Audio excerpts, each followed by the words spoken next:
Pernah gak sih kamu kebayang apa yang terjadi sama hidup kamu kalau semua yang kamu inginkan atau kamu harapkan itu terjadi?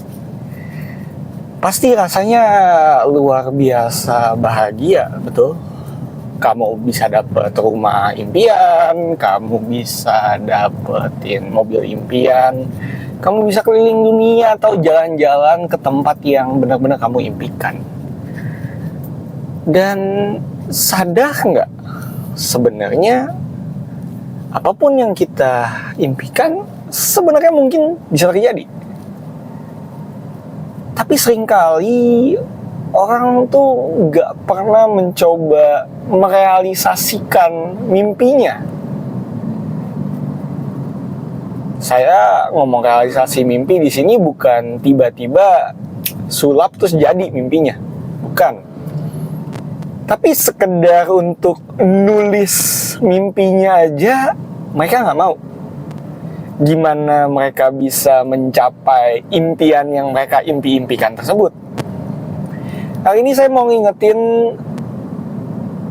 dan ngasih tahu tentang manfaat menulis atau ya the power of writing. Kebetulan saya kepikiran aja.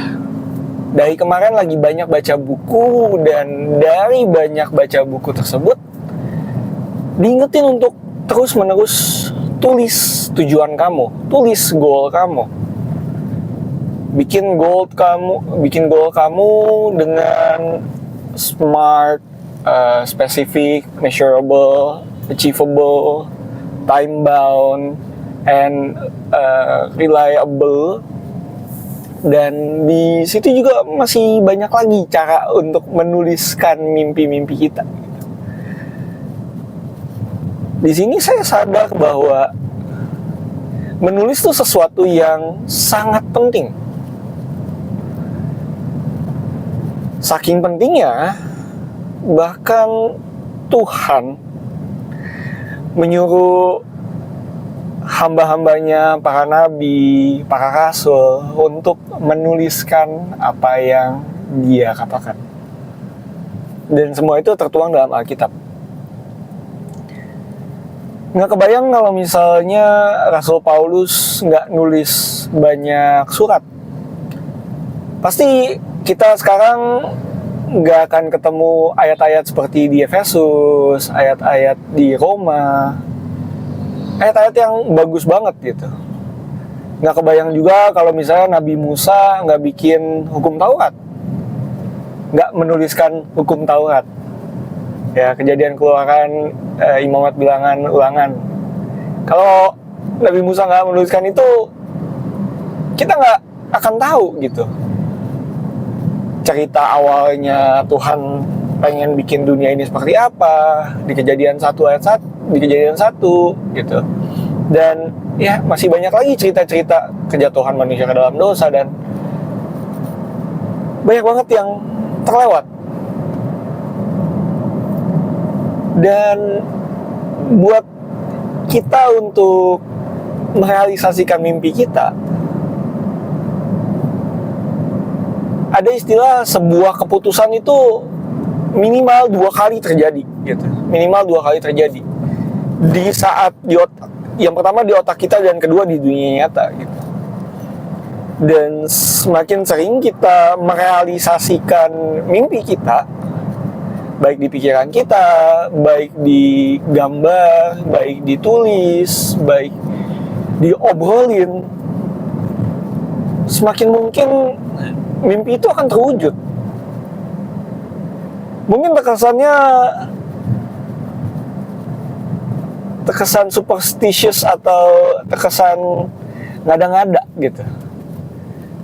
Tapi kalau kita belajar Alkitab, Tuhan bilang iman itu bukan sesuatu yang kita lihat gitu. Iman adalah iman timbul dari pendengaran gitu. Iman dimulai dari rasa percaya. Kalau kita aja nggak percaya sama mimpi kita bisa terwujud, dan bentuk percaya kita adalah dengan menuliskannya itu dan membicarakannya itu, gimana kita bisa punya iman? Dan kalau kita ngutip Alkitab yang lain, dibilang kalau iman sebesar biji sesawi bisa memindahkan gunung.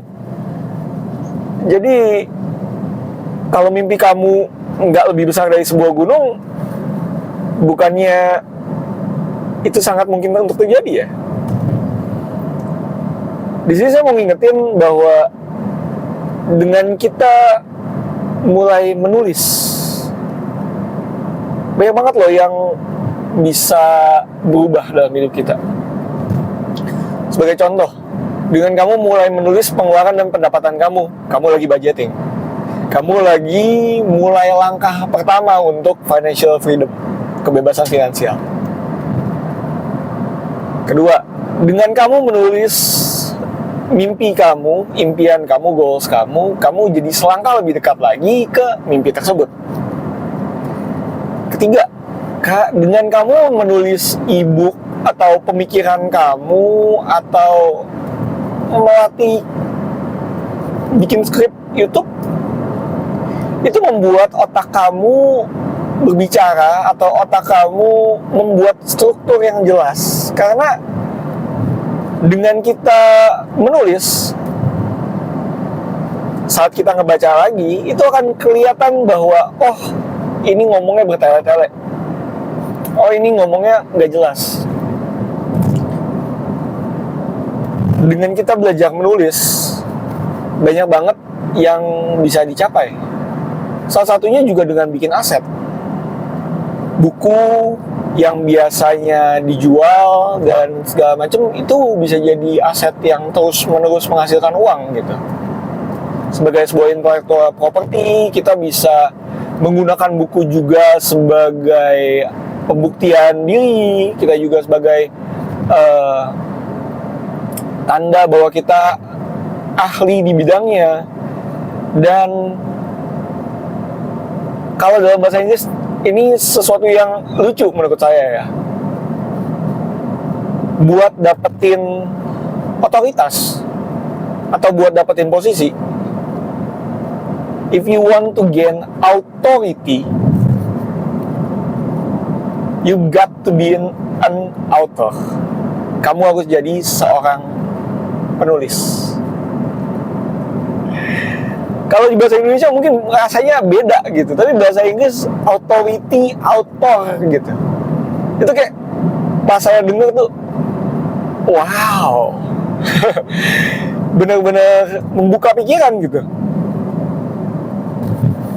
Dan saya belajar bahwa untuk nerusin ide, nerusin mimpi, nerusin value,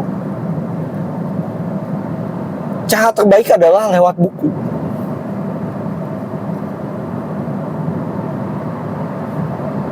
Karena dengan kita terbatas, dibatasi dengan selembar kertas yang ya ada garis-garisnya tersebut gitu.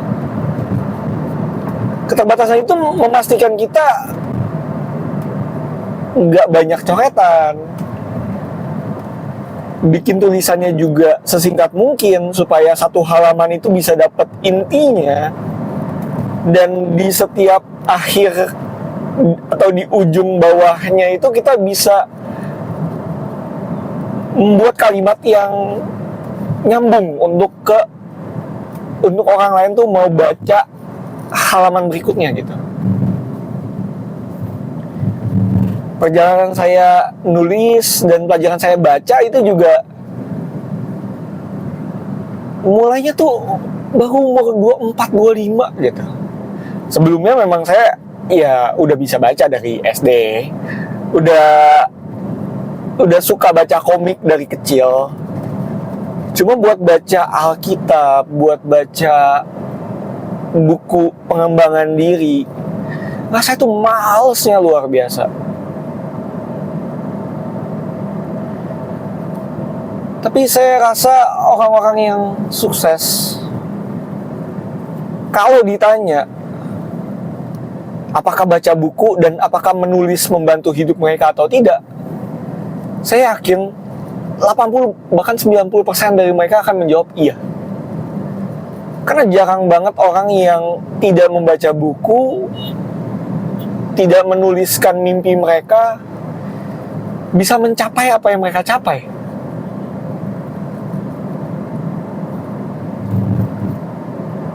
Kemarin saya baru baca buku dari Myron Golden yang ngomong, kalau kamu pengen jadi orang kaya, tirulah apa yang orang kaya lakukan, dan jangan tiru apa yang orang miskin lakukan. Sesimpel itu sebenarnya. Dan konsep ini juga berlaku buat kita yang pengen sukses.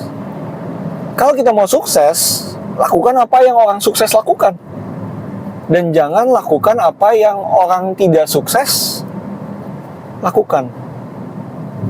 Hindari itu.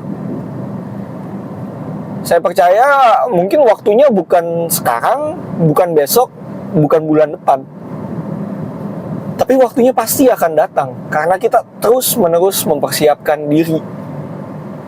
Kalau Abraham Lincoln ngomong, I shall prepare myself because my time will come. Saya akan terus mempersiapkan diri saya karena waktu saya akan datang. Dan menurut saya, kemampuan untuk mempersiapkan diri kita itu adalah kemampuan yang sudah menjadikan kita sukses. Persiapannya dengan cara apa? Pertama, dengan menuliskan apa itu sukses menurut kita. Semoga kalian terbantu lewat video ini. Mulai tulis mimpi kalian, mulai tulis sukses seperti apa yang kalian inginkan, dan bawa dalam doa. Saya percaya Tuhan akan membantu kita semua. Dan akhir kata, jangan menyerah. Roma 8 ayat 28, Allah turut bekerja dalam segala hal untuk mendatangkan kebaikan bagi mereka yang mengasihi Dia. Semoga kalian terbantu. Nama saya Rizky Wijaya. Tuhan Yesus memberkati. Bye.